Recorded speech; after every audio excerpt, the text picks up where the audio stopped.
If you're planning to apply for a spousal sponsorship, you are in the right place. Today with Yulia, our immigration consultant, we're gonna break down the process and you'll get three things. First, a step-by-step government portal tutorial. Second, frequently asked questions answered. And third, top 3 mistakes applicants make that can cost a refusal.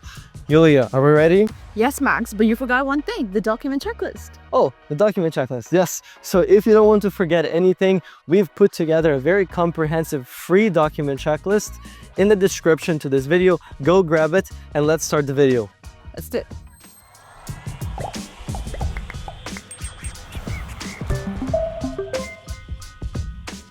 Welcome to the step-by-step tutorial. I'm very excited because we're gonna make it as simple as possible with Yulia here. So how do we start with the spousal sponsorship? Of course. So we start by, first of all, looking for the IRCC portal from which you have to submit the application. What you do is you open up your browser and you type in IRCC PR portal. The first link that you will see, this is where you click. And if you don't have an account, all you have to do is just click on this button to create an account. It's very easy. You just have to put your email address, password, and get the verification. Standard. Very standard, very easy, nothing too complicated. So for the time being, we're just going to log in with the account that I've made. All right. So here, once you start, you need to select a new application. So since we're doing a sponsorship application, we're going to select permanent residence. Next up, we're going to do family. And here, let's assume that we're going to do an actual spousal sponsorship. So this is where I select spouse. But other than that, there's also common law partner and conjugal. We'll address it in our FAQ, so stay tuned.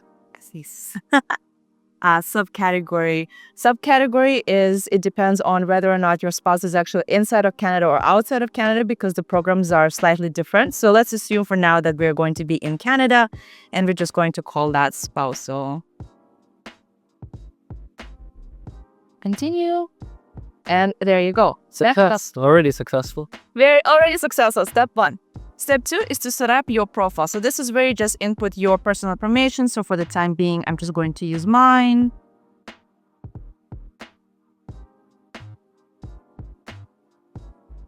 This is where you create your profile. You need to input your personal information. This is the same information that is also going to reflect in your application forms.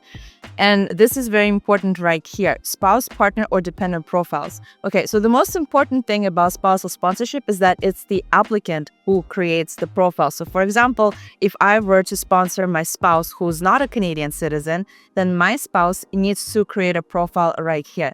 And now pay attention. So the person getting sponsored needs to make this profile. Yes, exactly. Got it. Person getting sponsored creates this profile. And in the section here, spouse, partner, or dependent profiles. So this is where we have to be very careful because we only add dependents who are also going to be applying for permanent residency. So for example, in the same scenario, my spouse would not need to add me as a spouse because I'm already a Canadian citizen. Should we have children who are Canadian citizens, my spouse also does not need to add them in here because they are already Canadian citizens. So if I'm getting sponsored by my spouse and I have children, I would need to include my children if they're not PRs or citizens. Correct. Yes. Right? And if I'm getting sponsored, I do not include my spouse because the spouse is already a citizen. Exactly. Got it. That is correct. Okay, so let's assume we don't have dependents. We're just going to save and continue. Select our English. Yeah. Is it pas français? No, not at all. Not at all. Okay, so we've created our application and this is how it's going to look like. You're going to see your application forms that you can start and you can edit right here. You can also find the forms that you will need to separately download, complete, and then upload them later once they're signed, notarized, validated, etc. And then here, this is where you put in additional application forms. Additional application forms are generally relevant for couples that are doing common law sponsorship, because for common law, there's a separate form that you need to complete, and this is where you would upload them. Sometimes, depending on the country where my spouse is located, so let's say I'm Canadian, let's say my spouse is Korean, and let's say that Korea has country-specific requirements for additional forms. Maybe he served in the military, maybe he worked for the politics and whatnot. So depending on that, this is where you would also upload the additional application. How would I know that I require those additional forms? Right. So that's something that you can look up when you are looking up for the document checklist. This is very important. If you are applying from Korea, Japan, Brazil, whatever country, you need to make sure that you go and look for country-specific document checklist in case you need these supporting documents. Where do we find it? Yes, of course. So we open up a separate browser and we type in country-specific requirements, spousal sponsorship Canada. The first link that opens up, you click here, you scroll a little bit down, and here you select that we are sponsoring my spouse. Let's assume that my spouse lives in Korea, so I find Korea. And what other country that has the person you're sponsoring lived in? So for example, if my spouse has lived for a very long time, let's say in the United States, I would select that here as well. A long time is over 6 months. Over 6 months, yes. Continuous periods as well, like let's say travel back and forth, something that could be considered as residency. Amazing. And then you click here, get checklist and forms, and then you scroll down.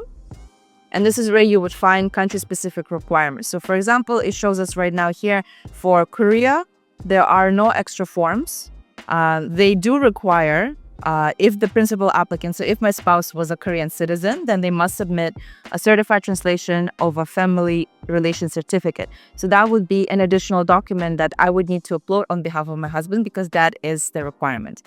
And same thing here for USA, no instructions for this country. This is very important. Double check it. We'll put a link in the description. Yes. Okay, back to our tutorial. Back to our tutorial. So these we covered additional application forms. Going down, this is where you will start uploading your documents. You will see that these are already pre-selected for you. So all you have to do is just upload the documents. Something to keep in mind here is the naming of the documents. This is how IRCC wants you to name your document. Your last name dash first name dash document type and number. Now we're referring to if you're uploading multiple documents, like let's say my spouse is a dual citizen of Korea and the United States, then in the travel section, I would upload his Korean passport first and then his US passport. So in this section, we are uploading our spousal documents. So the spouse who's the sponsor, their, let's say, passport. Oh, no. This would be principal applicant. Okay, so you as the person getting sponsored, you would upload these documents here. For yourself, exactly, yes. So it would be the applicant's passport, applicant police certificates, pictures, birth certificate, and proof of status. Of course, because we selected that my spouse is in Canada, it's an inland process. So then here we would upload a copy of the permit or a visitor visa, whatever it could be. Okay, amazing. Yes. And then going down, additional crazy part, supporting documents. Supporting documents. So in additional supporting documents, this is where you upload all of the documents related to your marriage. So for example, the pictures, proof of relationship documents, etc., etc. The way that you would upload them first is that you select from a drop-down menu here. So for example, if we have children, we would include children's information right here. But since we are talking about spousal sponsorships, then here we would need to upload proof of relationship documents. So what you do here in the search bar, what you do is you type in proof of relationship. We select, and once we select it, that's when we can actually upload a document here. And this is where there's two methods. One is less recommended, which is a bunch of different documents. Number two is you group everything, organize it for the visa officer, give them a table of contents, a cover letter, and then all of the documents come into one PDF, correct? Yes, that makes it a lot easier for the officer to actually navigate through your documents because there could be a lot. It also makes it easier for the officer to kind of follow the chronological story. So for example, first we started talking, then we traveled to see each other, then we took joint trips, then we bought a property together, then we got married. So when you put like things like that on your documents in a very coherent way for the officer to look at it and say, okay, yeah, I believe that this couple is a genuine couple, it makes the processing a lot easier for the officer and ultimately for you as well. So essentially a timeline. Yes, that would be the best. One of the things also to be aware of is that the 4 megabytes upload limit of every document. So proof of relationship documents, they can be a lot. So in case if you have I don't know, like 100 pages worth of documentation, then yes, in that case you should maybe separate them into different segments. So for example, photos, joint trips, proof of communication, joint utility bills, etc., whatever it could be. That makes sense. Yeah, just bear in mind this size limit. Yes, that is very, very important. Also, not to, one of the things as well that some people do is that like they try to make one big PDF and then they use they compress it, which affects the file a lot. So the quality becomes a lot poor. So don't do that. It's a lot better to provide very clean, clear documentation because once again, the easier it is for the officer to review your application, the better it is for your application. That makes sense. Yeah. Awesome. All right, once we upload all the documents, next up is proof of payment. This is where, once again, you just follow the link, select your fees, upload your receipt, digitally sign an application only once all of your forms right here are completed. Once everything in here is green, that's when you can proceed to the declaration and then you can submit your application. Amazing. So are there any forms that you think have caveats, something that our audience should be aware of if they're applying for the spousal sponsorship? Absolutely. So every single form will have very clear instructions on what to do. So for example, let's do the family information form because this one is actually pretty tricky. So for example, here in the family information form, you will see here about what kind of information is required from you. And also, check this out, enter all names in English and in your native language. So this is something that a lot of people miss as well. So that's something that I believe is very important to read before you get started on the form. So for example, if I go into editing my family information form, in the additional family information form, you will see that section A is already pre-filled because this is the information that we completed at the very beginning. So that's what I said. Once you complete the profile, that information will kind of spread across all of the other forms that you have to complete. So here, you don't really have to do anything else, but here, this is relationship to your spouse. So as we mentioned before, it's the applicant, it's the sponsored spouse who creates the profile and submits the application. So in this section, they will have to put in information about their spouse who is sponsoring them. So you put in here their full name in case if the spouse is from another country. So for example, my name is Russian, my name is Yulia. So I would put in my full name in English. And then in brackets, I would also put my name in Russian language as well, because that's what the form asks for. Next up, of course, something that I've seen really recently from my clients is that they kind of misread the country of birth and the address, provide the address below. So instead, so for example, they would say country of birth was Russia, and then here they would also put Russia.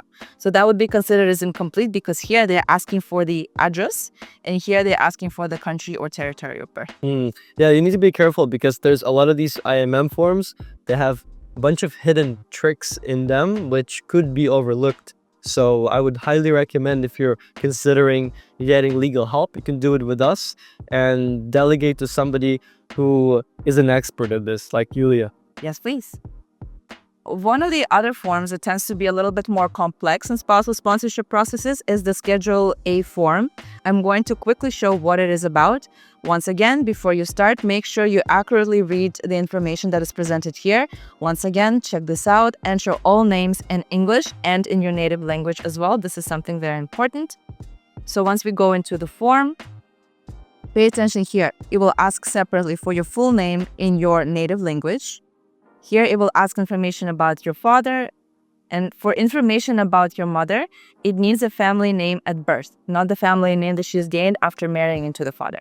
So just to show here, so once you complete it and once you get to the personal history section, the most important thing there is to not have any gaps in time. Not even a month. Not even a month. If you were unemployed, if you're on vacation, mention it, what you were doing. It doesn't matter, but just make sure you don't have gaps in time. Otherwise, your form will be deemed as incomplete. Yeah, and most people have this problem. Their files get returned because they miss that IRCC doesn't like any gaps. No, they do not. They're very thorough, just like us. Yes, you have like a big magnifying glass into all these details. I do. I really do. Amazing. So our step-by-step is complete. Now, I know this is a lot, but bear with us because we're transitioning to a very important section of this video, which is questions answered that you should know before you start the process. And then we'll talk about top 3 mistakes that applicants make and that can cause a refusal. So stay tuned and let's continue. Sounds good. The view is beautiful behind us, but the topic is even more important. So the first question I have, because we're going to do a Q&A, very important. How does a spousal sponsorship work here in Canada? Of course. So there are 2 processes. There's outland sponsorship and inland sponsorship, depending on where your spouse is located. The whole application process is fairly easy. You submit the documents, you prepare the forms, make sure that you include a lot of evidence to show that your relationship is genuine. You submit the application, leave it to the IRCC to process, and wait for the application processing to be done. The next question I have that many of our viewers may have is, what if we're not married yet? So we're common law or conjugal. What's the difference between married versus not married? Of course. So if you plan to get married, like you already have the date, you have the venue, what you can do is you can start preparing the application and get everything ready so that once you have your marriage certificate, you can just apply right away. But if marriage is not in your plans and you just want to do common law or conjugal relationship, you can. By Canadian definition, you're in a common law relationship and you've lived together for 12 consecutive months and you have documents to prove that. Conjugal relationship is something a little bit different. It's more for couples who live in countries where there are circumstances beyond their control in which they cannot be together or they cannot be married. So for example, in countries such as, I believe, Philippines, where they don't allow divorces, conjugal partnerships make sense for countries like that. Also, LGBT would make sense as well. Absolutely. Yeah, okay, awesome. Now, some people may think, what if I apply for my spouse to bring them into Canada or sponsor their PR? And then I decide I don't want it anymore. Can I, as a Canadian citizen, PR, withdraw the sponsorship? They would be very mean, but yes, you can definitely do that. The world is mean. How long does the process take? Of course, it will depend on whether or not it's going to be an inland or an outland application. Inland applications are taking anywhere approximately 2 years plus or minus. Outland applications, it depends on where your spouse or yourself are physically located. So it can vary anywhere between 6 to 12 months. This is Max from the studio speaking, giving you a quick correction. So inland applications are faster at about 6 to 12 months, while outland take up to 2 years. How about working? Can I work while being sponsored on spousal sponsorship in Canada? Yes, and there is a little caveat to that. So first of all, you and your spouse have to be in Canada, both. If you are the sponsor spouse, you have to be on a legal status. You can apply for your work visa if under two conditions. Condition number one is if you submitted your sponsorship application and you received acknowledgement of receipt letter. That's condition number one. Condition number two is, let's say that you came here on a visitor visa and your status is expiring within 2 weeks, which means that you've already stayed here for almost 6 months. You have 2 weeks left. In that condition, you can also file an application for an inland work permit together with the sponsorship application. Do both have to be met or just one of them? One or the other. One or the other. Yes. Amazing. So basically, either you have acknowledgement of receipt letter or your status is expiring within 2 weeks and you're filing both applications at the same time, the sponsorship application and the work permit application. Got it. A question that many of our audience members may have is, can my application be denied? If you work with us, no, you cannot be denied. But ultimately, before refusing an application, especially a sponsorship application, an IRCC officer will ask additional questions or request additional documentation before they make the final decision. Most often, they will return your application as incomplete. Now, a refusal, like a cold refusal, can happen in cases when your application forms are just very messy. There's a lot of mismatched information, a lot of wrong names. The information doesn't match the documents, and the documents were also not provided fully. So for example, if you're only submitting your marriage certificate, but you're not submitting your photos, you're not submitting any proof that your relationship is genuine, then yes, the officer will have grounds to refuse your application cold turkey. We just mentioned that immigration has become sort of like playing chess. It's a lot of those strategies become pretty complex. So there's more scrutiny. Visa officers are trained to look for reasons to refuse, to return, and so on. That's why I think it's paramount to have the right help if you need it. Absolutely. So the links will be in the description if you want to work with us. Yes, please. Last but not least, we gotta cover the top 3 mistakes that applicants make that could cost them their application. So what are the biggest mistakes? Of course. So the biggest mistake is the mismatched information, something that we had already talked about, right? So on your application forms, your documents, if the names are not matching, if the information is not matching, that can cause a significant delay or potential refusal in your application. The second reason why your application could be refused is if you do not provide required documents. So for example, like you forgot to provide a police clearance certificate if you've lived in the country for 6 months or more. That's another really important one. And the third one is not enough documents to support genuine relationship. The biggest group of people that get influenced by that are the couples who were arranged married.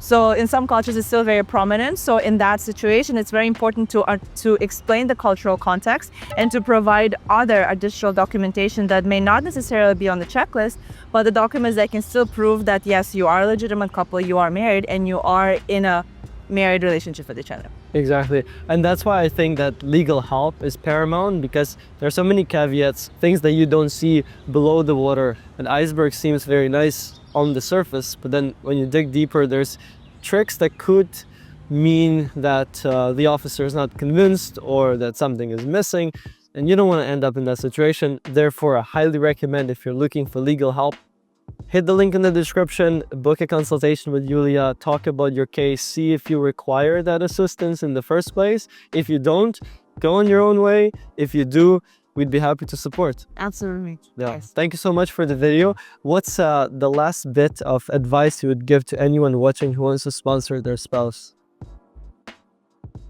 I would say start early. Collect all your documentation, your information, but also don't wait around too long, because immigration policies and immigration programs change quite often in Canada. Sometimes they change overnight. So definitely don't sleep on that if that's something that you would like to do for your spouse. Awesome. Thank you very much. Thank you as well.